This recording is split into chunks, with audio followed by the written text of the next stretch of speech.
Merci d'être avec nous sur BFM Alsace. C'est l'heure de C'est votre emploi comme chaque semaine avec Martin Antoine comme chaque semaine aussi. Bonsoir Martin. Bonsoir Arthur. On parle ce soir de l'entrepreneuriat au féminin. Avec notre invitée Magali Pugens. Bonsoir Magali. Bonsoir. Bonsoir. Vous êtes la coordinatrice et bénévole pour l'association Femmes des Territoires à Strasbourg.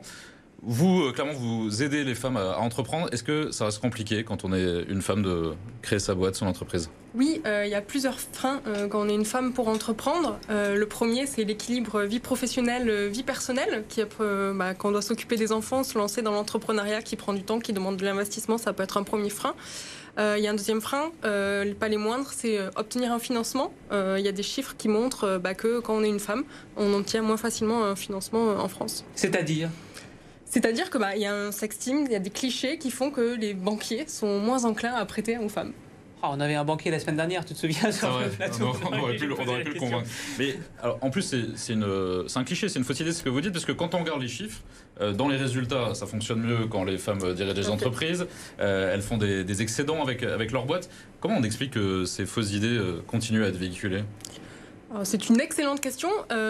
Effectivement, il y a peut-être cette peur aussi de l'investissement des femmes de par cet équilibre de vie ou autre, qu'elles soient moins présentes, moins là pour leur entreprise. Moi, je pense que c'est le contraire. La force d'une femme, c'est que quand elle se lance dans un projet, c'est cadré, il y a de la gestion derrière et elle sait qu'elle va y aller. Si elle se lance, c'est qu'elle peut y aller et il y a des freins qu'elle a détruit, comme le syndrome de l'imposteur ou autres, qui sont aussi des freins qui sont beaucoup plus féminins. Donc c'est ce que vous faites au sein de Femmes des Territoires, c'est-à-dire donner de la confiance à des femmes qui veulent créer leurs entreprises, et ce sont d'autres femmes ou des hommes qui vont donner des conseils, notamment vaincre la solitude du chef d'entreprise. C'est ça, donc l'association elle a été créée en 2019 par Marie-Éloi, qui avait créé Femmes de Bretagne auparavant.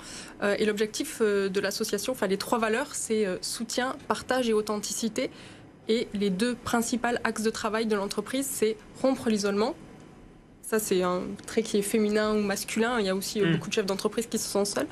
Mais aussi monter en compétence les femmes et travailler entre femmes ou avec des experts hommes sur toutes les compétences dont ont besoin les femmes au quotidien et dans leur rôle d'entrepreneur. Et on voit aujourd'hui, vous avez évoqué des chiffres sur, la pérennité des entreprises, les bénéfices qu'elles peuvent faire.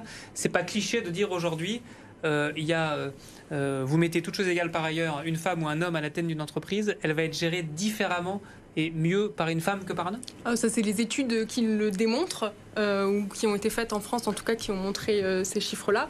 Mais je pense qu'il y a des hommes aussi qui sont très compétents. C'est aussi une question de compétence et de vision et de façon de voir les choses. Et alors, dans les études, qu'est-ce que les femmes font mieux que les hommes ?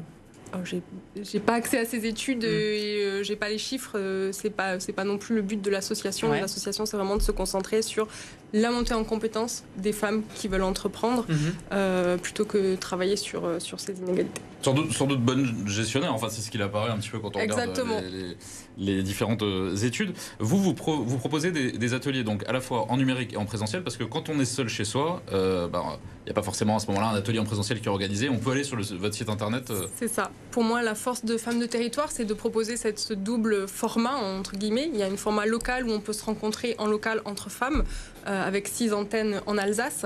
Et il y a aussi cette plateforme en ligne où on peut avoir accès à des ateliers en ligne, en numérique, par des experts partout en France, mais aussi demander des coups de pouce. J'ai une problématique sur ce sujet, ou est-ce que vous pouvez m'aider sur cette étude de marché ou autre, et avoir accès à des millions de femmes qui sont adhérentes en France. Vous-même, vous étiez encore récemment chef d'entreprise, vous me le disiez, et vous avez bénéficié de Femmes des Territoires.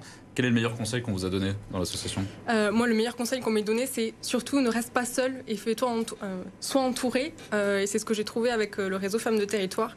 Et c'est pour ça que j'ai voulu m'investir dans le réseau et reprendre l'antenne strasbourgeoise et faire vivre cette antenne strasbourgeoise.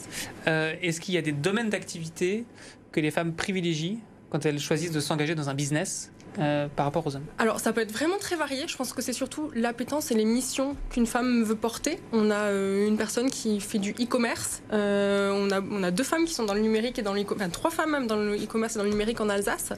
On a des femmes qui vont être plutôt dans le coach, dans le bien-être, kinésiologue ou autre. Mais on a aussi des femmes qui vont vouloir monter des projets plus ambitieux, gestion d'un tiers-lieu ou autre.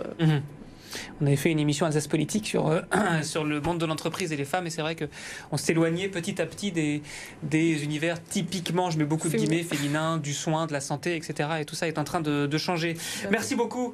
L'association, c'est Femmes des Territoires à Strasbourg. Merci beaucoup d'avoir accepté l'invitation de BFM Alsace. On passe aux bonnes annonces. Et on commence, Martin, par un job dating organisé par Wolf Intérim. Dans les agences de Célestat et de Molsheim, c'est jeudi, des rencontres réservées au métier de la logistique avec plusieurs offres d'emploi. Pourvoir, chef d'équipe, cariste, préparateur de commandes, 20 postes disponibles dans le centre Alsace et dans le secteur d'Aubernay. Rendez-vous jeudi de 9h à 17h dans les agences Wolf Intérim à Célestat et Molsheim. Des chauffeurs de camions recherchés par le groupe Altodis. Alors il faut avoir une spécialité tote-liner. Toutes les semaines, je viens avec un nouveau mot. Tote-liner. Ah ouais. C'est-à-dire qu'on peut conduire des poids lourds en ayant des remorques avec des bâches coulissantes. C'est extrêmement précis.